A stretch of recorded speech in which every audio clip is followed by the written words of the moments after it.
اب ایک تصور تو یہ ہے کہ جیسے یہ میز ہے بڑھئی نے بنایا اس کو، بڑھئی علیحدہ ہے میز علیحدہ ہے، لیکن اس میں یہ بات ماننی پڑے گی کہ پہلے کوئی چیز تھی جس سے میز بنائی، لکڑی تو تھی نا، اس سے میز بنائی۔ لہذا ہندوؤں میں ایک عقیدہ یہ ہے کہ خدا بھی قدیم، مادہ بھی قدیم، خدا نے اس مادے سے یہ شے بنا دی، مادے سے یہ بنا دی۔ وہی مٹی کی تغاری ہوتی ہے، کمہار اس سے کوئی رکابی بنا دیتا ہے، کوئی وہ ہنڈیا بنا دیتا ہے، کوئی گھڑا بنا دیتا ہے، مٹی تو ہے نا پہلے۔ تو مادہ بھی قدیم، خدا بھی قدیم، اور مادے سے خدا نے یہ شکلیں بنا دی۔ ٹھیک، یہ بھی سنویت ہو گئی، توحید تو ختم ہو گئی۔ تو جن لوگوں کا ذہن تھا توحیدی لیکن اس مسئلے میں الجھ گئے، انہوں نے ایک اور شکل تجویز کی کہ خدا خود ہی اس شکل میں تبدیل ہو گیا۔ کیسے؟ جیسے برف پگھلتی ہے تو پانی بن جاتا ہے۔ پانی کہاں سے آیا؟ برف سے۔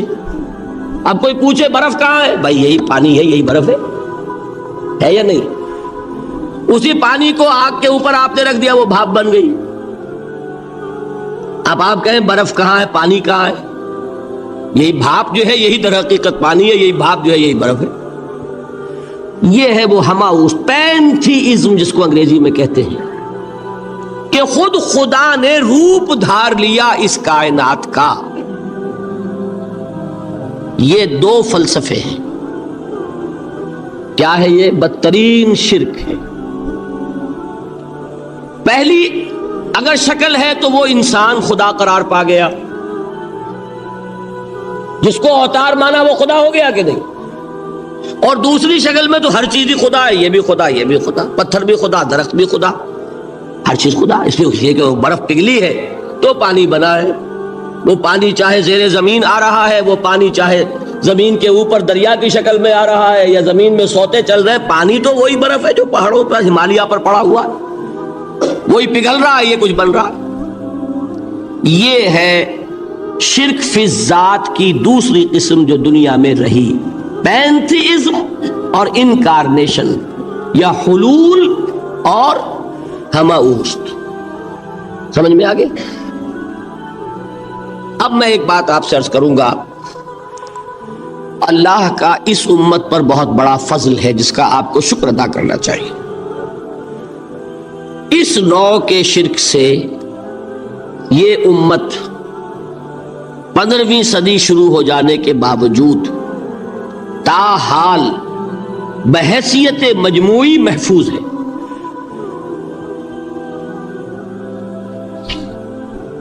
میں نے بحیثیت مجموعی کہا ہے، کوئی افراد یا عوام الناس یا جوہلاء یا شعراء یا نعت گو وہ مبالغہ آرائی میں کوئی بات کہہ دیتے ہو تو وہ علیحدہ بات ہے، لیکن مسلمانوں میں کوئی مستند فرقہ اور اس کے جو مستند عقائد ہیں ان میں الحمدللہ آج تک ایسی کوئی چیز شامل نہیں۔ اس کا جب آپ تقابل کریں گے نا،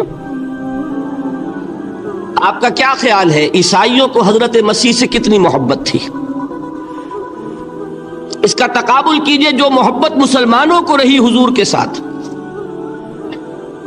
عیسائیوں کی محبت عشر عشیر نہیں بنے گی، اس محبت کے باوجود کہ ہمیں 10 گنا 100 گنا 1000 گنا زیادہ محبت ہے حضور کے ساتھ، لیکن دیکھیے کہ انہوں نے خدا کا بیٹا بنا دیا۔ یہاں کسی نے حضور کے بارے میں یہ بات آج تک کہی؟ یہ بہت بڑا کنٹراسٹ ہے نا۔ یہ در حقیقت عقیدت اور محبت کا غلو ہوتا ہے۔ تو عقیدت اور محبت کی کمی تو یہاں بھی نہیں، الحمدللہ ان سے زائد ہے، لیکن الحمدللہ ثم الحمدللہ ثم الحمدللہ خدا کا بیٹا تو کسی نے نہیں بنایا۔ اچھا میں ایک اور کنٹراسٹ آپ کو دکھاتا ہوں تاکہ آپ اللہ کا شکر کریں۔ حضرت علی کی کیا نسبت ہے حضور کے ساتھ؟ نبی اور امتی۔ حضرت علی کو خدا کہنے والے پیدا ہوئے کہ نہیں؟ بتائیے نا۔ کیا وجہ ہے کہ علی کو خدا کہنے والے پیدا ہوئے لیکن محمد کو خدا کہنے والا پیدا نہیں ہوا صلی اللہ علیہ وسلم ورضی اللہ تعالی عنہ؟ بہت اہم بات ہے، غور کیجئے گا اس میں۔ حالانکہ حضرت علی کا رتبہ کہاں، حضور کا کہاں؟ آج بھی آپ دیکھیے آپ کے جاہل عوام کے زبان پر نعرہ یا علی مدد کا ہوتا ہے، یا محمد مدد کسی نے کہا آج تک؟ یہ یا محمد لکھنے کے کام آتا ہے صرف، وہ مسجد پہ لکھ دو تاکہ پتہ چل جائے یہ فلاں فرقے کی مسجد ہے، دوسرا خود ہی بھاگ جائے وہاں سے۔ یہ صرف اس کام کے لیے ہے، باقی جہاں اصل میدان میں بات آتی ہے کوئی نعرہ لگاتا ہے یا محمد مدد، محمد کا رتبہ اونچا یا علی کا، تو ان سے کیوں نہیں مدد مانگی؟ یہ سوالات آپ کے سامنے رکھ رہا ہوں میں۔ پھر یہ کہ جس طریقے سے کہ غوث اعظم کو پکارا جاتا ہے، کیا محمد کو پکارا جاتا ہے؟ کیا نسبت ہے؟ حضرت علی تو پھر بھی صحابی ہے، خلیفہ چہارم ہے، حضور کے چچا داد بھائی ہے، داماد ہے۔ غوث اعظم تو بہرحال وہ نسبت تو نہیں ہے۔ دیکھیے میں اس کا تعلق جوڑتا ہوں ختم نبوت سے۔ جس طرح اللہ نے خصوصی حفاظت فرمائی ہے قرآن کی، اسی طرح خصوصی حفاظت فرمائی ہے محمد الرسول اللہ۔ یہ اسپیشل پروٹیکشن ہے، ورنہ نہیں ہو سکتی تھی۔ یہ خصوصی تحفظ ہے اللہ کا۔ یہاں بگاڑ پیدا ہو جائے تو صحیح کون کرے گا؟ حضرت مسیح کی اصل حقیقت تو حضور نے آگے بتا دی۔ ذالک عیسی ابن مریم قول الحق الذی فیہ یمترون ما کان للہ ان یتخذ ولدا سبحانہ۔ یہ حضور نے آ کر حضرت مسیح کی حقیقت بیان کر دی کہ نہیں؟ سورہ مریم کی یہ آیات سنی تھی نجاشی رحمت اللہ علیہ نے جب حضرت جعفر ابن ابی طالب کی زبان سے، تو کیا کہا تھا تنکا اٹھا کر، خدا کی قسم جو ان آیات میں مسیح کا مقام بیان ہوا ہے، مسیح اس سے تنکا بھر بھی زیادہ نہیں ہے۔ لیکن اگر محمد الرسول اللہ کو خدا کا بیٹا بنا دیا گیا ہوتا یا خدا بنا دیا گیا ہوتا تو کون آتا اس کی اصلاح کے؟ جیسے قرآن مجید کا تحفظ ہے ایسے ہی محمد الرسول اللہ کا تحفظ ہے۔ وہ تحفظ ہوا کیسے ہے؟ جتنا قرآن مجید نے ایمفیسائز کیا حضور کی بشریت کو، قل انما انا بشر مثلکم، اے نبی ان کو بتاتے رہیے، بار بار بتائیے کہ مجھے کچھ اور نہ بنا لینا، میں بھی بشر ہوں، انسان ہوں۔ ہاں مجھ پر وحی ہوتی ہے، تم پر نہیں ہوتی، یہ فرق ہے۔ میں رسول ہوں، تم نہیں ہو۔ یہ بعد میں ذرا اور مسئلہ میں واضح کروں گا، ابھی صرف یہ نوٹ کیجئے کہ یہ تحفظ جو ہے، جیسے قرآن کو تحفظ دیا لیکن اس کے لیے ذرائع بھی ہے نا۔ یہ حفظ قرآن کا سلسلہ جو ہے یہ اس کا ذریعہ بنا، یہ رمضان میں تراویح جو ہے اس کا ذریعہ بنی۔ ہمارے ملکوں کے اندر تو حفاظ کو مسجدیں نہیں ملتی، تلاش کرتے پھرتے ہیں، اور ایک جیسا کہ اینول جشن ہوتا ہے قرآن مجید کا، ہر حافظ اپنا حفظ تازہ کر رہا ہے، حفاظ لگے ہوئے ایک دوسرے کے ساتھ تازہ کرنے میں۔ یہ ذریعہ ہے اللہ تعالیٰ نے کہ جس کے ذریعے سے قرآن کو محفوظ کیا۔ تو حضور کو جو حفاظت دی اس کا ایک طریقہ کیا ہوا؟ قرآن مجید میں حضور کی بشریت کا نمایاں کرنا، اور دوسرا یہ کہ خود حضور نے ایسی باریک بینی سے روکا۔ یہ بھی آپ کو پسند نہیں تھا کہ میں آؤں تو تم کھڑے ہو جاؤ۔ سنا کہ نہیں سنا آپ نے؟ صحابہ کو آپ روکتے تھے۔ ایک صحابی کی زبان سے نکل گیا ما شاء اللہ و ما شئت، جو اللہ چاہے اور جو آپ چاہیں، فوراً ٹوک دیا اجعلتنی للہ ندن، کیا تم نے مجھے خدا کا مد مقابل بنا دیا؟ مشیت صرف اس کی ہے۔ یہ روک ٹوک، یہ وہ چیزیں ہیں کہ جس کی بنا پر اللہ نے تحفظ عطا فرمایا۔ یہ جو آپ نے فرمایا میری قبر کو اسی جلسے اور جشن کا مرکز نہ بنا لینا. فرمایا کہ نہیں فرمایا؟ اللہ تعالیٰ لعنت فرمائے بنی اسرائیل پر کہ انہوں نے اپنے نبیوں کی قبروں کو تو میلہ گاہ بنا لیا. یہ ساری وہ ہے، یہ تحفظات ہے، یہ بچاؤ ہے. یہ امت کو متنبہ کیا جا رہا ہے کہ محبت اور عقیدت کا غلو جیسے پہلے ہوا، یا اہل الکتاب لا تغلو فی دینکم، اے کتاب والو اپنے دین میں غلو سے کام نہ لو. یہ غلو محبت، غلو عقیدت ہے جس کی بنا پر وہ خدا کے بیٹے بنا دیے گئے. اور اگر وہ ہوتا یہاں اللہ کا نہ معلوم اللہ کے برابر کس طریقے سے حضور کو بنا دیا جاتا. لیکن قرآن نے خود حضور نے اس کی پیش بندی کی، جس کا ظہور ہم دیکھ رہے ہیں کہ اللہ کے فضل و کرم سے یہ امت تا حال بحیثیت مجموعی محفوظ ہے. البتہ دیکھیے شاعروں کی باتیں اور ہوتی ہیں، اور عوام کی اور واعظوں کی اور نعت گوؤں کی باتیں جو ہے وہ اور ہیں. میں جس چیز کی نفی کر رہا ہوں وہ علماء کی بات ہے. شاعروں کا تو قرآن مجید کے اندر خود ہی بھاڑا پھوڑ دیا اللہ نے. والشعراء یتبعهم الغاوون الم تر انہم فی کل واد یہیمون انہم یقولون ما لا یفعلون. مبالغہ نہ کریں تو شعر میں رنگ ہی پیدا نہیں ہوتا. پھر شعر کائے کو کہنا ہے نثر کہو بھائی. مبالغے سے اس میں ایک تاثیر پیدا. وہ مبالغے ہمارے شاعروں نے ہمارے نعت گوؤں نے کیے ہیں، اور اس میں اللہ تعالیٰ انہیں معاف کرے بالکل اوتار کر الفاظ بھی استعمال کر دیے. وہی جو مستوی اشٹھا خدا ہو کر اتر پڑا وہ مدینے میں مصطفیٰ ہو کر. بتائیے رام چندر جی کے بارے میں جو عقیدہ ہے، اب کیا فرق رہ گیا؟ بال برابر فرق ہے یا کوئی؟ اور نکتے پیدا کرتے ہیں. مدینے کی مسجد میں منبر کے اوپر بغیر عین کا ایک عرب ہم نے دیکھا. کیا سمجھ میں آیا؟ عرب میں سے عین نکالا، کیا بنا؟ یہ نکتہ آفرینی ہے. اسی طریقے سے ہماری شاعری میں کچھ ہماؤست کا رنگ بھی پیدا ہو گیا.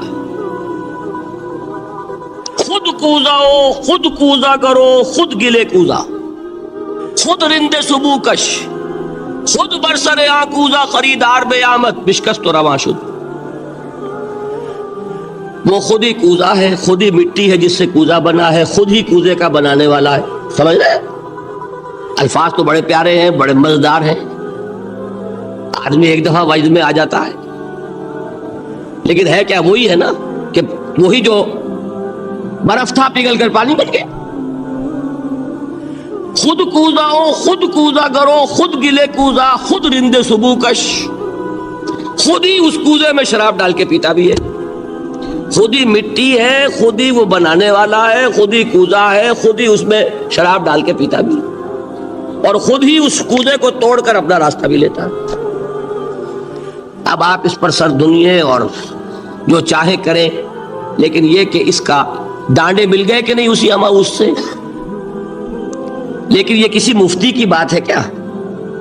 یا کسی ائمہ دین میں سے کسی کا قول ہے؟ بھائی شاعروں کی باتیں سن لیا کریں. اللہ اللہ خیر صلی اللہ. ان چیزوں کا بہت زیادہ سختی کے ساتھ نوٹس بھی لینے کا کوئی فائدہ نہیں ہوتا. بات وہ ہونی چاہیے کہ جو علماء کہہ رہے ہیں مستند عقائد ہو، جو ان کی کتابوں میں درج ہو، ان سے بات ہونی چاہیے. تو یہ چیزیں، یہ گمراہیاں آئی ہیں، لیکن الحمدللہ ثم الحمدللہ کہ یہ عوام میں ہے، جہلاء میں ہے، شعراء میں ہے، نعت گوؤں میں ہے. یہ کسی بھی مستند دینی فرقے کے مستند علماء میں ہم کہاں موجود نہیں. البتہ ایک مسئلہ جو ہے نور اور بشر کا، وہ ذرا تھوڑا سا میں حل کر دوں. آج آپ سمجھتے ہوں گے لا ینحل ہے. میں نے جس طرح کہا تھا کہ امام بخاری کا قول بھی 100% درست اور امام ابو حنیفہ کا بھی 100% درست ثابت کیا کہ نہیں، اسی طرح میں کہتا ہوں جو حضور کو بشر کہتے ہیں وہ بھی 100% درست، جو حضور کو نور کہتے ہیں وہ بھی 100% درست. مطلب کیا ہے؟ دیکھیے ہر انسان کے وجود کے دو حصے، میں نے پہلے دن شاید کچھ بیان کیا تھا. ایک خاکی وجود، our animal being جو حیوان ہے ہمارا، ایک وہ روح ربانی جو اس میں پھونکی گئی۔ آدم میں جب وہ روح پھونکی گئی تب وہ مسجود ملائک بنے۔ فَإِذَا سَوَّيْتُهُ وَنَفَخْتُ فِيهِ مِن رُوحِي فَقَعُوا لَهُ سَاجِدِينَ۔ دو جگہ آیت ہے قرآن مجید میں ایک شوشے کے فرق کے بغیر، سورہ حجر اور سورہ صاد۔ جب میں اس کو پوری طرح تیار کر لوں اور اس میں اپنی روح میں سے پھونک دوں تو گر پڑنا اس کے سامنے سجدے میں۔ ہمارا جو خاکی وجود ہے وہ ظلمانی ہے، اور جو ہمارا روحانی وجود ہے وہ نورانی ہے۔ اس کی نسبت کس سے ہے؟ اللہ سے۔ بات سمجھ میں آئی؟ لیکن ہم نے اپنے اس نورانی وجود کو اپنے خاکی ظلمانی وجود میں دفن کیا ہوا ہے، اور محمد الرسول اللہ صلی اللہ علیہ وسلم کا وہ نورانی وجود آپ کے اس خاکی وجود پر اس درجے غالب تھا کہ وہ خاکی وجود معدوم کے درجے میں ہے، لیکن وہ حضور صلی اللہ علیہ وسلم پر اثر انداز نہیں ہو سکتا۔ وہی خاکی وجود ہے جسے ہم نفس کہتے ہیں، نفس غلبہ کر سکتا ہے محمد پر صلی اللہ علیہ وسلم۔ حضور کی شخصیت کی نورانیت نے آپ کی شخصیت کے خاکی وجود کا احاطہ کیا ہوا، ہماری شخصیت کی ظلمانیت نے ہماری اس نورانیت کو گل کیا ہوا، دفن کیا ہوا، چھپایا ہوا ہے۔ بس یہ فرق ہے۔ انہیں آپ کہہ لیں نور، صحیح ہے، ان کی نورانیت غالب ہے۔ یہی بات ہے جو حضور نے اس طرح سمجھائی۔ دیکھو ہر انسان کے ساتھ ایک شیطان ہوتا ہے۔ اب کسی صحابی نے بڑی جرت سے کام لیا، پوچھ لیا حضور کہ آپ کے ساتھ بھی ہے؟ ہر انسان کے ساتھ جو کہا نا، تو انسان تو ہے آپ بھی، کیونکہ آپ کے ساتھ بھی ہے۔ آپ نے فرمایا ہے، لیکن میں نے اسے مسلمان کر رکھا۔ بات ختم ہو گئی۔ نفی نہیں ہے،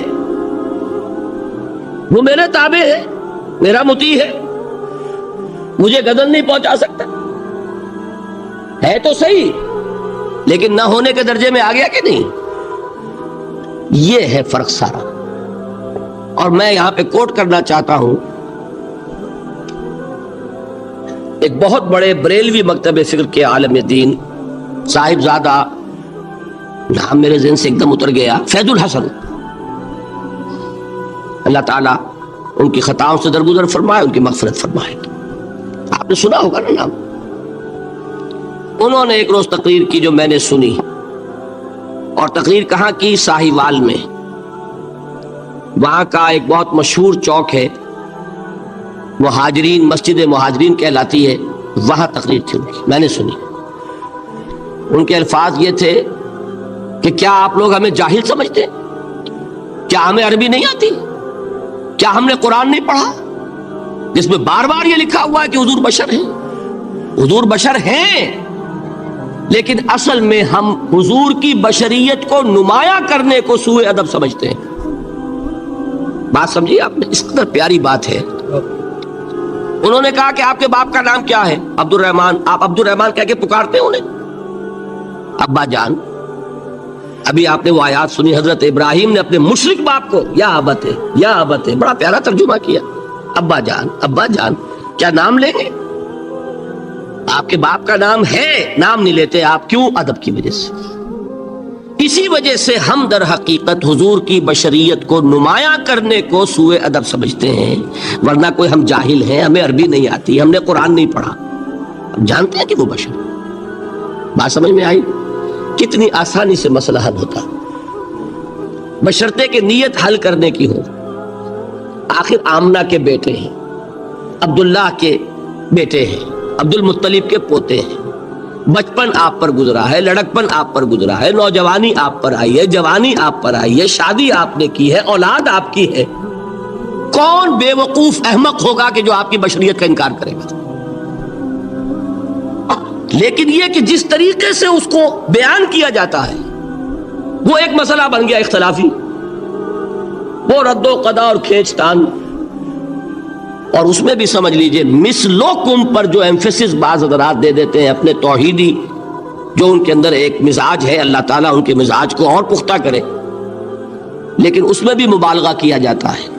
ایک حدیث مجھ سے سنیے جس میں حضور نے مثل کا انکار کیا۔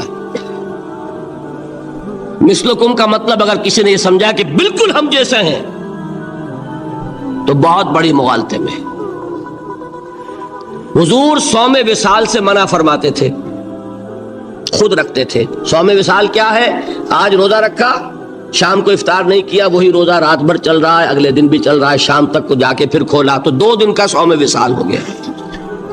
اگلے دن بھی نہیں کھولا، چلا تو 72 گھنٹے کا صوم وصال ہو گیا۔ یہ کیا ہے؟ صوم وصال۔ خود رکھتے تھے اور صحابہ کو روکا۔ صحابہ میں سے کسی نے ہمت کر لی، حضور آپ خود رکھتے ہمیں روکتے۔ فرماتے ہیں ایکم مثلی، تم میں سے کون مجھ جیسا ہے؟ ابھی تو عند ربی، میں تو اپنے رب کے پاس رات گزارتا ہوں، ہوا یطعمنی ویسقین، وہ مجھے کھلاتا ہے پلاتا ہے۔ بتائیے کون ہے جو اس کا دعویٰ کرے گا؟ حضور کے خصائص ہیں۔ حضور خود فرماتے ہیں تم صرف سامنے سے دیکھتے ہو، میں پیچھے سے بھی دیکھتا ہوں۔ کہاں ہوا وہ مثلیت؟ اگر آپ نے بالکل اپنے جیسا سمجھ لیا تو بڑے مغالطے میں ہیں۔ نبی کا مقام ہے، نبی کا رتبہ ہے، نبی کے خصائص ہیں۔ آپ سو گئے تو آپ کی نیند، آپ کی وضو ٹوٹ گئی اور نبی سو گیا تو کہاں گئی مثلیت؟ پھر مثل اس معنی میں کہ بشر ہیں، نسل آدم سے ہیں، اس میں کوئی شک نہیں، اس معنی میں مثل ٹھیک ہے۔ قل انما انا بشر مثلکم، لیکن ہر اعتبار سے تو نہیں۔ سب سے بڑا فرق یہی ہے کہ وہی آ رہی ہے، معراج پہ تشریف لے گئے ہیں، اس دنیا میں بیٹھے ہوئے بھی جنت کا مشاہدہ فرما لیتے ہیں، کرا دیا جاتا ہے، دوزخ کا مشاہدہ کرایا جاتا ہے، فرشتے کو دیکھ رہے ہیں۔ یہ چیزیں ہیں، اور پھر خصائص جیسا کہ میں نے عرض کیا کہ آپ پیچھے سے بھی دیکھتے ہیں۔ آپ کا معاملہ یہ ہے کہ آپ اگر سو جائیں تو آپ کا وضو نہیں ختم ہوگا۔ یہ ساری چیزیں جو ہے ان سب کو بیلنس کیجئے تو معلوم ہوگا کہ آپ بشر بھی ہیں 100% درست، لیکن آپ کی وہ نورانیت، آپ سراج منیر، ہدایت کا روشن چراغ، آپ کی جو روح انور ہے، وہ آپ کے اس جسدی وجود پر اس طریقے سے حاوی ہے کہ گویا کہ اس نے اس کی ظلمانیت کو ختم کر کے رکھ دیا۔ اس معنی میں کوئی کہے نور مجسم تو مجھے کوئی اعتراض نہیں۔ یہ ہے ان چیزوں کو جمع کرنے کی شکل، خام خواہ کی کھینچتان کے سوا کچھ نہیں۔ بہرحال یہ پہلا حصہ ختم ہوا، شرک فی الذات۔ اب آئیے شرک فی الصفات۔ میں نے عرض کیا تھا کہ یہ ایک بڑا علمی مسئلہ ہے اور اس میں ٹھوکر لگ جاتی ہے۔ وجہ کیا ہے اس کو سمجھ لیں۔ بنیادی بات، ہماری زبان جو ہے وہ بہت محدود ہے۔ ہماری ہی زبان ہے جسے اللہ نے ذریعہ بنایا اپنی ہدایت کا، ورنہ ہمارے پلے نہ پڑتی بات، ظاہر ہے نا۔ لیکن ہماری زبان کی محدودیت ہے۔ اس محدودیت کا ایک مظہر یہ ہے کہ ہم جو الفاظ اللہ کے لیے بطور صفت استعمال کرتے ہیں وہی الفاظ مخلوقات کے لیے بھی کر لیتے ہیں۔ اللہ موجود، ہم بھی موجود۔ اللہ زندہ، ہم بھی زندہ۔ اللہ علیم، تو انسان علیم ہی علیم نہیں، علامہ بھی ہے کہ نہیں؟ یہ تو بڑا مبالغے کا لفظ ہے، انسان علامہ ہے کہ نہیں؟ اللہ دیکھتا ہے، بصیر ہے، ہم بھی بصیر ہیں۔ اللہ سنتا ہے، سمیع ہے، ہم بھی سنتے ہیں۔ اللہ کو قدرت حاصل ہے، کچھ ہمیں بھی حاصل ہے۔ ایک مکہ مارا تھا حضرت موسیٰ نے، جان نکال دی تھی کہ نہیں؟ ہے نا کچھ نہ کچھ۔ اللہ چاہتا ہے، ہم بھی چاہتے ہیں۔ اسی دیکھیے چاہت میں وہ ہو گیا تھا جس پر روک دیا حضور نے، ما شاء اللہ و ما شئت اجعلتنی للہ ندن، کیا تم نے مجھے اللہ کا مد مقابل بنا دیا؟ دھوکہ ان الفاظ کے اشتراک کی وجہ سے لگ جاتا ہے۔ بات سمجھ میں آئی؟ اب اس میں فارمولہ میں نے عرض کیا تھا کہ ایک نوٹ کر لیں تو مسئلے سارے حل ہو جائیں۔ جب ہم کوئی لفظ بطور صفت اللہ کے لیے بولتے ہیں اور اسی لفظ کو مخلوق میں سے کسی کے لیے بولتے ہیں، مخلوق میں سب آ گئے، جمادات، حیوانات، انسان، اولیاء اللہ، فرشتے، انبیاء، رسول، سب مخلوق تو ہیں نا۔ تو کل مخلوقات کو جب ہم ایک لفظ بطور صفت استعمال کریں گے اللہ کے لیے اور اسی لفظ کو استعمال کریں گے بندوں کے لیے، تو ان میں 3 فرق ہیں جو ذہن میں رہنے چاہیے، گن کر یاد کیجئے۔ اللہ کی ذات قدیم ہے، ہمیشہ سے ہے، اسی طرح اس کی صفت بھی قدیم ہے، ہمیشہ سے ہے۔ مخلوقات حادث ہیں، ان کی صفات بھی حادث ہیں۔ حادث قدیم کے مقابلے میں کہ پہلے نہیں تھی پھر ہو گئی۔ ایک فرق، اللہ کی ذات از خود ہے، کسی اور نے تو اس کو وجود نہیں بخشا نا، اللہ کا وجود از خود ہے، ذاتی ہے۔ اسی طرح اس کی صفات ذاتی ہیں، کسی اور کی عطا کردہ نہیں ہے۔ مخلوق کوئی ہو کسے باشد، ان کا وجود ذاتی نہیں عطائی ہے، اللہ نے دیا تو وجود ملا۔ اسی طرح ان کی صفات عطائی ہیں، ذاتی نہیں۔ 2 فرق ہو گئے۔ اللہ کی ذات مطلق ہے، لا محدود، اسی طرح اس کی صفات مطلق ہیں، لا محدود۔ مخلوق کی ذات محدود کسے باشد، صفت بھی محدود۔ 3 فرق ہے، ذاتی عطائی، قدیم حادث، لا محدود محدود۔ 3 فرق ذہن میں رہیں تو جو صفت بھی آپ اب بولیں گے اس میں یہ تینوں باتیں ذہن میں رہیں۔ سمجھ میں آ گئی بات؟ اب اس کا اطلاق کیجئے تو یہ علم غیب کا مسئلہ حل ہو جائے گا۔ یہ بھی لا ینحل سمجھا جاتا ہے۔ علم کسی کا بھی ہو، انسان، فرشتہ، اولیاء، انبیاء، رسول، حضور صلی اللہ علیہ وسلم، کسی کا بھی حادث ہے، قدیم نہیں ہے، عطائی ہے، ذاتی نہیں ہے، محدود ہے، لا محدود نہیں ہے۔ 3 باتیں مان لیں، شرک نہیں ہوگا۔ ان میں سے ایک کو ساقط کر دیں، شرک ہو جائے۔ آئی بات سمجھ؟ اللہ کی قدرت ذاتی ہے، عطا کردہ نہیں۔ مخلوق میں جس کو قدرت حاصل ہے وہ عطائی ہے، ذاتی نہیں۔ اللہ کی قدرت لا محدود، یفعل ما یشاء فعال لما یرید علی کل شیء قدیر۔ مخلوق کوئی بھی ہو اس کی قدرت محدود۔ اللہ کی قدرت جب سے وہ ہے ہمیشہ سے ہے، ہمیشہ سے قدرت بھی ہے، اور مخلوق میں سے قدرت یہ حادث ہے۔ تینوں چیزیں سامنے رہیں، شرک نہیں ہوگا۔ ایک چیز کی بھی کمی ہو گئی، شرک ہو جائے گا۔ یہ ساری صفات پر لے آئیے۔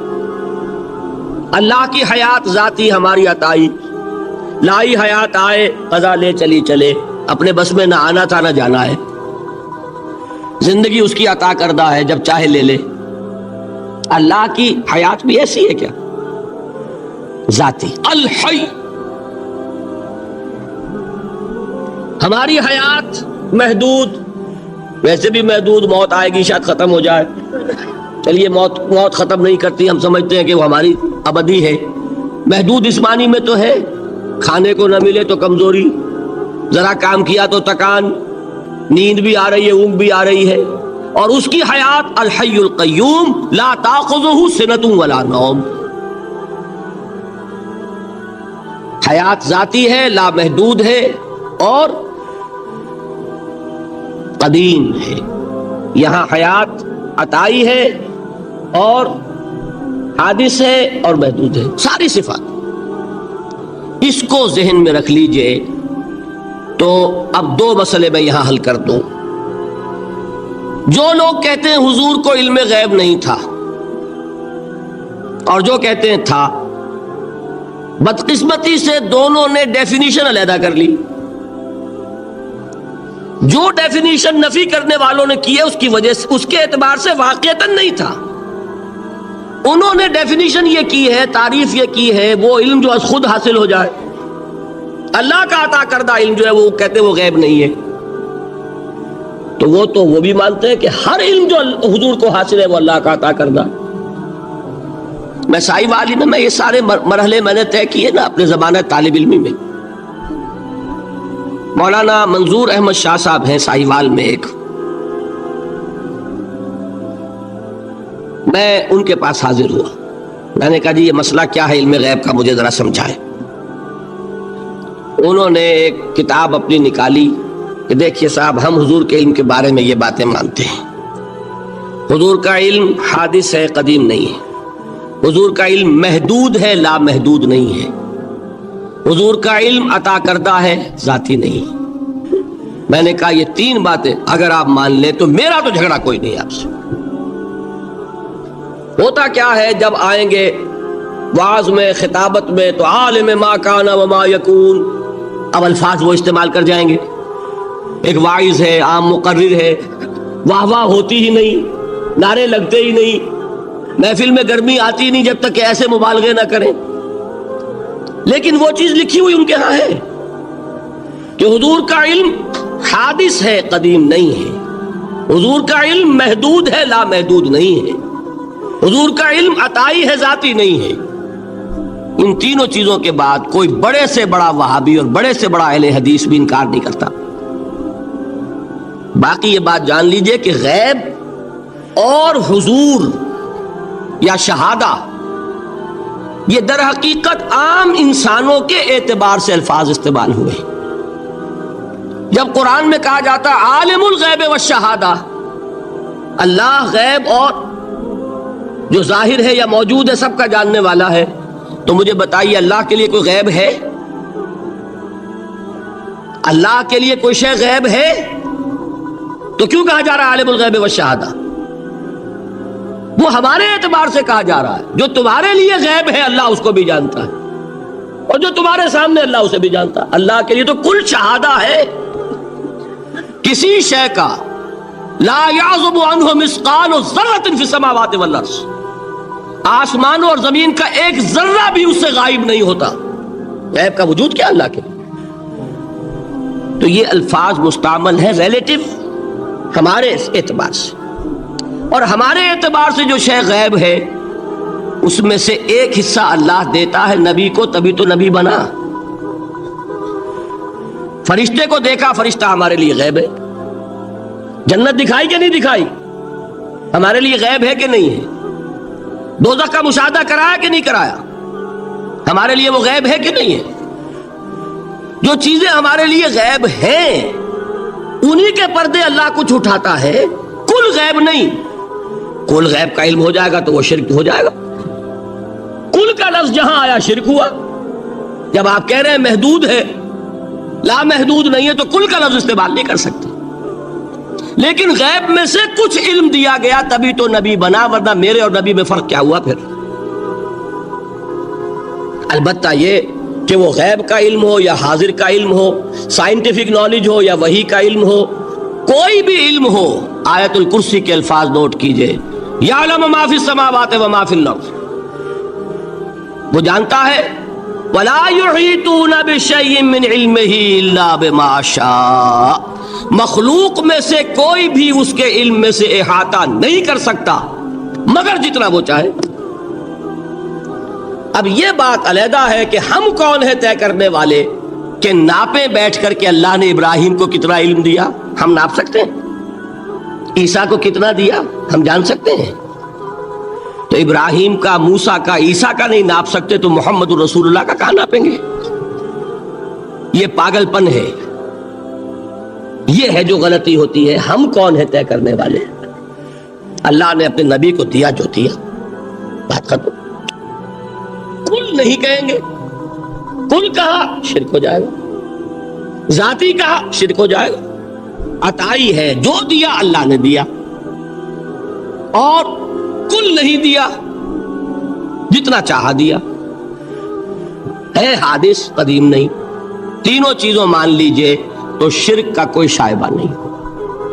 باقی جہاں ایک طرف قرآن میں وہ آیات ہیں کہ اللہ کے غیب کو کوئی نہیں جانتا، ٹھیک، وہاں یہ بھی ہے کہ لا یظہر غیبہ، لا یظہر علی غیبہ الا من ارتضی بالرسول، وہ اپنے غیب پر قابو نہیں دیتا مگر اپنے رسول میں سے جس کو چاہے۔ یہ دونوں آیتیں قرآن کی ہے کہ نہیں؟ اسی لیے در حقیقت جو غیب کی نفی کرتے ہیں حضور سے، وہ کہتے ہیں کہ از خود معلوم ہونے والی شے غیب ہے۔ ہم کہتے ہیں از خود تو کوئی بھی شے کسی کو معلوم نہیں، ہمیں حاضر کا علم بھی اللہ ہی دیتا ہے تو ہوتا ہے، غیب کا تو بہت دور کی بات ہے۔ یہ مسئلے بڑے سیدھے ہیں، خام خواہ ہم نے پیچیدہ بنایا ہوا ہے۔ خدا کے لیے ان مسئلوں کو سلجھائیے اور جوڑیے، کاٹنے کی بجائے جوڑنے کی فکر کیجیے کہ بھائی یہ اپنی اپنی جگہ پر علیحدہ علیحدہ تم نے تعریفیں کر رکھی ہیں اس لیے جھگڑ رہے ہو، ورنہ دونوں باتیں صحیح ہیں۔ ایک مسئلہ ذرا اور زیادہ علمی ہے، میں ذرا پریشان ہو رہا ہوں کہ وقت زیادہ ہو رہا ہے۔ وہ مسئلہ ہے وحدت الوجود کا۔ ہمارے بہت سے صوفیہ وحدت الوجود کے قائل ہیں، اور ہمارے کچھ لوگ جو معترض ہیں وہ وحدت الوجود اور ہمہ اوست کو کنفیوز کر دیتے ہیں، ایک سمجھ لیتے ہیں۔ ہمہ اوست میں بیان کر چکا ہوں کہ بدترین شرک ہے، وحدت الوجود اور شے ہے، باریک بات ہے، سمجھ میں نہیں آتی عام لوگوں کے، سادہ ترین الفاظ میں آپ کو سمجھاتا ہوں۔ ایک نظریہ یہ ہے کہ اللہ ہی نے یہ روپ دھار لیا، یہ ساری چیزیں بالفعل موجود ہیں، یہ بھی ہے، یہ بھی ہے، یہ بھی ہے، اور یہ سب اللہ ہی ہے۔ یہ بدترین شرک ہے، شرک فی الذات۔ ایک لوگوں کی رائے یہ ہے کہ یہ کچھ ہے ہی نہیں، یہ سراب ہے۔ سراب میں کیا ہوتا ہے؟ آپ کو پانی نظر آتا ہے نا؟ ہوتا ہے پانی؟ نہیں۔ ہر چند کہے کہ ہے، نہیں ہے، ہے ہی نہیں، بس اللہ ہی ہے، یہ ہے ہی نہیں۔ دیکھیے ایک شعر ہے، کل ما فی الکون وہم او خیال اور رکوس فی المرایا او ظلال۔ اس کائنات میں جو کچھ ہے یا تو وہم ہے یا خیال ہے، یا جیسے شیشے میں عکس ہوتا ہے، آپ ادھر کھڑے آئینے کے نظر آ رہے ہیں، ادھر بھی ہے، ادھر کوئی نہیں، یا جیسے سایہ ہوتا ہے، سایہ درخت کا سایہ زمین پر پڑ رہا ہے، اس کا کوئی وجود ہے؟ تو ایک رائے یہ، آپ اس سے اختلاف کریں، اسے پاگل پن کہہ دیں، کیا بیوقوفی کی بات کر رہے ہیں؟ جو چاہے آپ کہہ دیں، شرک نہ کہیے۔ وہ کہتے ہیں موجود صرف ایک ذات اللہ کی ہے، حقیقتاً موجود، یہ جو کچھ نظر آ رہا ہے یہ موجود ہی نہیں ہے، اس کو شرک نہیں کہیں گے۔ اس سے اختلاف کریں، کوئی ضروری نہیں ہے کہ آپ مانیں ان کی بات، میں یہ نہیں کہہ رہا کہ آپ ضرور مانیں۔ شیخ احمد سرہندی رحمۃ اللہ علیہ نے اسے سمجھایا ہے اس کائنات کی حقیقت کیا ہے، ایک مثال سے۔ ان کے نظریے کو وحدت الشہود کہتے ہیں نا، وحدت الشہود، وحدت الوجود۔ شاہ ولی اللہ دہلوی نے فیصلہ کیا ہے کہ دونوں میں باریک سا فرق ہے، کوئی فرق نہیں ہے، تعبیر کا فرق۔ وہ مثال دیتے ہیں کہ دیکھیے ایک مشعل لیجئے، مشعل کیا ہوتی ہے؟ ایک لکڑی ہے، اس کے ایک سرے کے اوپر آپ نے کپڑا وغیرہ باندھ کے تیل ڈال کے آگ لگا دی، شعلہ جوالہ ہے، ایک شعلہ، ٹھیک؟ وہ فرماتے ہیں کہ اس کو تیزی کے ساتھ ایک دائرے میں حرکت دیجئے، آپ کو آگ کا دائرہ نظر آئے گا، دیکھنے والے کو نظر آئے گا کہ نہیں؟ کیا دائرہ فی الواقع موجود ہے؟ بات ثابت ہو گئی۔ کہ نہیں ہے نظر آ رہا ہے. یہ فرماتے ہیں حضرت مجدد ای الصنعت باری تعالی است کہ معدوم را موجود می نمائند. یہ اللہ تعالیٰ کی صنائی ہے، خلاقی ہے کہ جو شے ہے نہیں اس کو دکھا دیتے ہیں کہ ہے. جیسے آپ نے آتشی دائرہ دکھا دیا ہے نہیں، اس کائنات کا کوئی وجود نہیں. میں پھر عرض کروں گا آپ اس سے اختلاف کریں، اسے نہ مانیں، چھوڑ دیں اس کو. یہ مسئلے ہیں فلسفے کے، لیکن سوال یہ ہے کہ اس کو شرک نہیں کہیں گے آپ. شرک وہ ہے جب کہیں یہ بھی شے ہے اور خدا ہے، یہ بھی ہے اور خدا ہے، پتھر بھی ہے اور خدا ہے. جب یہ کہا جائے گا یہ ہے ہی نہیں صرف خدا ہے، تو در حقیقت اس کو شرک نہیں کہیں گے، یہ وحدت الوجود ہے، یونٹی آف بینگ. اب اس کو میں ایک اور اعتبار سے سمجھا دوں گا تو مجھے امید ہے اللہ تعالیٰ اس کو آپ پر کھول دے گا. دیکھیے، ایک ہمارا علم، ایک اللہ کا علم، ٹھیک؟ جب تقابل کریں گے تو کیا کہیں گے؟ اللہ کے علم کے مقابلے میں ہمارا علم ہے ہی نہیں، ٹھیک؟ اللہ کی قدرت کے مقابلے میں ہماری قدرت زیرو. اللہ کی مشیت کے مقابلے میں ہماری مشیت کچھ نہیں. وما تشاؤون الا ان یشاء اللہ، تم چاہ بھی نہیں سکتے جب تک کہ اللہ نہ چاہے. تو کیا ہوئی؟ خاک ہوئی. یہی آتے ہیں نا جو حدیث جس میں کہ دعا استخارہ حضور نے تلقین فرمائی، اور صحابہ فرماتے ہیں کہ حضور نے ہمیں اس طرح سکھائی یہ دعا استخارہ جیسے قرآن سکھایا. اس میں الفاظ کیا ہیں؟ فَإِنَّكَ تَعْلَمُ وَلَا أَعْلَمُ وَتَقْدِرُ وَلَا أَقْدِرُ. اے اللہ تجھے قدرت حاصل ہے، مجھے کوئی قدرت حاصل نہیں. اگر ظاہری الفاظ پر جائیں گے تو یہ تو خلاف واقعہ بات ہے. کیا حضور کو کوئی علم حاصل نہیں تھا؟ یہاں تو حضور فرما رہے فَإِنَّكَ تَعْلَمُ وَلَا أَعْلَمُ. یا چلیے اگر کوئی اور عام انسان کہتا ہے میں نہیں جانتا، تو کیا کوئی علم حاصل نہیں اسے؟ کچھ نہ کچھ علم تو ہے نا. لیکن اللہ کے علم کے مقابلے میں وہ نہ ہونے کے برابر ہے. اسی طریقے سے سمجھ لیجئے اللہ کے وجود کے مقابلے میں اس کائنات کا وجود نہیں ہے. بات ختم ہو گئی، مسئلہ صاف ہو گیا. حقیقی وجود صرف اللہ کا ہے. یہ اعتباری ہے، یہ ٹرانزینٹ، آل از چینج، پینٹارائم، بدل رہی ہے ہر شے، کسی چیز کو ثبات نہیں. آپ ایک لمحے پہلے جو آپ تھے وہ آپ، ایک لمحے بعد وہ آپ نہیں ہے، بدل گئے آپ. ایک تسلسل ہے آپ کا کہ آپ سمجھتے ہیں کہ آپ وہی ہیں کہ جو آج سے 10 سال پہلے تھے. کیا آپ وہی ہیں؟ بدل چکے. خون پورا بدل چکا، نہ معلوم کتنی دفعہ بدل چکا، کھال بدل چکی. یہ تو معلوم یہ ہوا کہ یہ جو کچھ ہے ٹرانزینٹ ہے، عارضی ہے، فانی ہے، نہ ہونے کے برابر ہے. وجود برحق صرف اللہ. یہ بھی در حقیقت اسی شرک فی الوجود کی بات ہے. اگر ہم یہ کہیں کہ اللہ بھی موجود ہم بھی موجود، یہ کیا ہو گیا؟ شرک فی الوجود. اسی کو کہا ہے غالب نے جارو بلا بیار کہ این شرک فی الوجود، با گرد فرش و سینہ بہ ایواں برابر است. اگر آپ کے گدے کے اوپر گردہ پڑ گیا ہو تو جھاڑتے ہیں نا، فرش کے اوپر گردہ ہے تو جھاڑو سے صاف کرتے ہیں. غالب کہتا ہے کہ اگر تمہارے دل میں یہ گردہ آ گیا ہے کہ تم بھی موجود ہو، اللہ بھی موجود ہے، تو لا کی جھاڑو سے صاف کر دو اس گردے کو، کہ یہ شرک فی الوجود ہو جائے گا. ہم نہیں ہیں بھائی، ہمارا کیا وجود، ہماری کوئی کیا حقیقت ہے؟ اللہ ہی ہے، بس یہ ہے اصل میں. پھر میں عرض کروں گا کوئی قبول کرے نہ کرے، اسے گمراہی کہے، اس کو جھوٹ کہے، اسے پاگل پن کہے، میں نہیں جھگڑوں گا. لیکن شرک نہیں کہہ سکتے آپ اس کو. شرک وہ ہماوست ہے، اس میں اور اس میں زمین و آسمان کا فرق. اب آئیے آخری شرک، شرک فی العبادت یا شرک فی الحقوق. اللہ کے حقوق کے لیے ایک لفظ استعمال کریں گے تو وہ کیا ہے؟ عبادت. وما خلقت الجن والانس الا لیعبدون. میں نے جنوں اور انسانوں کو پیدا ہی اس لیے کیا کہ میری عبادت کریں. اب عبادت میں شرک اگر ہوگا تو یہ شرک کی تیسری قسم ہو جائے گی۔ عبادت میں شرک سے مراد کیا ہے اس کو سمجھیے۔ یہ میں پہلے بیان کر چکا ہوں عبادت کسے کہتے ہیں۔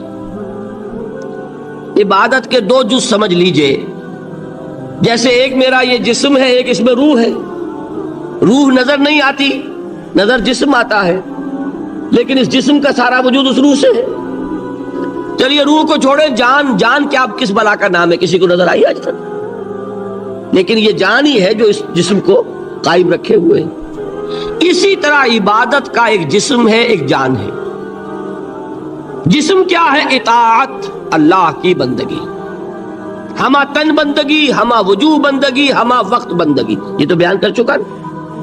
اور روح کیا ہے؟ محبت، اللہ کی محبت۔ اطاعت جبر سے کی جاتی ہے تو وہ عبادت نہیں کہلاتی۔ انگریز کی اطاعت ہم کرتے تھے نا، لیکن کیا عبادت کرتے تھے؟ بات سمجھ میں آئی؟ اطاعت تو کر رہے تھے، عبادت نہیں۔ عبادت اس اطاعت کو کہتے ہیں جو کسی ہستی کی محبت سے سرشار ہو کر ہما وقت، ہما تن، ہما وجوہ کی جائے۔ تو جسد ظاہری کیا ہے عبادت کا؟ اطاعت۔ اور روح کیا ہے؟ محبت۔ اب ان دونوں کے اعتبار سے شرک کیا ہے، توحید کیا ہے، اس کو سمجھ لیجئے۔ اور یہ ہیں وہ چیزیں جو میں نے عرض کیا تھا کہ بالکل الجبرا کے فارمولوں کی طرح کی بات ہے۔ اطاعت میں توحید کیا ہے کہ مطاع مطلق صرف اللہ، ٹھیک؟ باقی ساری اطاعتیں اللہ کی اطاعت کے تابع۔ نفی نہیں ہے، والدین کی اطاعت کرو، لیکن جہاں والدین حکم دیں اللہ کے حکم کے خلاف، بات ختم، اطاعت نہیں ہوگی۔ بیوی شوہر کی اطاعت کرے، آپ اولو الامر کی اطاعت کریں، شاگرد استاد کی اطاعت کرے، مرید پیر کی اطاعت کرے، لیکن کیا پیر کو یہ بھی حق ہے کہ اللہ کے کسی حکم کو منسوخ کر دے، رسول کے کسی حکم پر اپنے حکم کو ور کرے، بالا تر رکھے؟ سمجھ میں آ گیا؟ اصول کیا ہے کہ اطاعت مطلق unconditional unlimited obedience is due only to Allah. All the other obediences are limited by His injunctions. اس کو حضور نے کیسے بیان کیا؟ لا طاعت لمخلوق فی معصیت الخالق۔ مخلوق میں سے کسی کی اطاعت نہیں ہوگی جس میں خالق کی معصیت لازم آ رہی ہو۔ جہاں اللہ کا کوئی حکم نہیں ہے آپ میرا حکم مان لیجئے، یہ شرک نہیں ہوگا۔ جہاں اللہ کا حکم ہے اس کے خلاف میں حکم دوں اور آپ مان لیں تو یہ شرک ہو جائے۔ بات سمجھ میں آ گئی کہ نہیں؟ اب اس کو اپلائی کیجئے۔ ایپلیکیشن بالکل انڈیویجول لیول پر کیجئے۔ پہلے اللہ کا حکم کیا ہے؟ فجر کا وقت ہو گیا، نماز پڑھو۔ نفس کا حکم کیا ہے؟ سو۔ آپ نے اطاعت کی نفس کی، آپ کا مطاع کون ہوا؟ نفس۔ اور اللہ کی معصیت میں ہوا کہ اس کے حکم کے تابع ہوا، تو آپ کا نفس کیا بن گیا؟ آپ کا خدا، معبود۔ یا غلطی ہے اس میں کوئی؟ اس شرک کو پہچانیے ذرا، کون بچے گا اب؟ بات سمجھ رہے؟ اگر تو وہ فارمولہ صحیح ہے تو پھر یہ اپلائی ہو گیا۔ اب آپ کے اندر اتنی ہمت ہونی چاہیے، یا یہ سوچیے کہ فارمولے میں غلطی ہے، یو کین ریفر بیک، آئیے دوبارہ دیکھیے، فارمولہ صحیح ہے۔ لا طاعت لمخلوق، میرا نفس مخلوق ہے کہ خالق ہے؟ مخلوق۔ میں نے اپنے نفس کی اطاعت کی اپنے خالق کی معصیت میں، تو میرا مطاع کون ہوا؟ نفس۔ جو مطاع ہے وہی معبود ہے. میرا معبود کون ہوا؟ نفس. اس کو کہتے ہیں مولانا روم نفس ما ہم کم ترس فرعون نیست لیکن اورا عون ایرا عون نیست. میرا نفس بھی فرعون سے کم نہیں ہے. فرعون نے کیا کہا تھا کہ یہ مملکت میری ہے مصر کی, یہاں میرا قانون چلے گا. الیس لی ملک مصر, کیا مصر کی حکومت میری نہیں ہے؟ میں نہیں جانتا کون اللہ کون رسول, کیا حکم صحیح کیا غلط, میرا حکم چلے گا. تو میرا نفس بھی تو یہی کہتا, میں نہیں جانتا کیا اللہ کا حکم کیا رسول کا حکم, میری مرضی پوری کرنی پڑے گی, میری خواہش, میری چاہت, میری تمنا وہ پوری کرنی پڑے گی. اور ہم ہاتھ جوڑ کر اس کے آگے کھڑے ہو جائیں کہ بھائی ٹھیک ہے جو تیری مرضی, اللہ کی مرضی پیچھے تیری مرضی پہلے. تو معبود کون ہوا؟ نفس ما ہم کم ترس فرعون نیست لیکن ارعون ایرعون نیست. ٹھیک, قرآن سے سند چاہیے. قرآن نے فرمایا ارائیت من اتخذ الہہ ہواہ, کیا تم نے دیکھا اس شخص کو جس نے اپنی خواہش نفس کو اپنا الہ بنا رکھا ہے؟ الہ کا لفظ وہ ہے جو آپ کے کلمہ طیبہ میں ہے, کہہ رہا ہے لا الہ الا اللہ اور تسبیح پڑھ رہا ہے لا الہ الا اللہ, اور جب فارغ ہوتا ہے تو نفس کو فوراً معبود بنا لیتا ہے. ارائیت من اتخذ الہہ ہواہ, کیا تم نے دیکھا اس شخص کو جس نے بنا لیا اپنی خواہش نفس کو اپنا معبود؟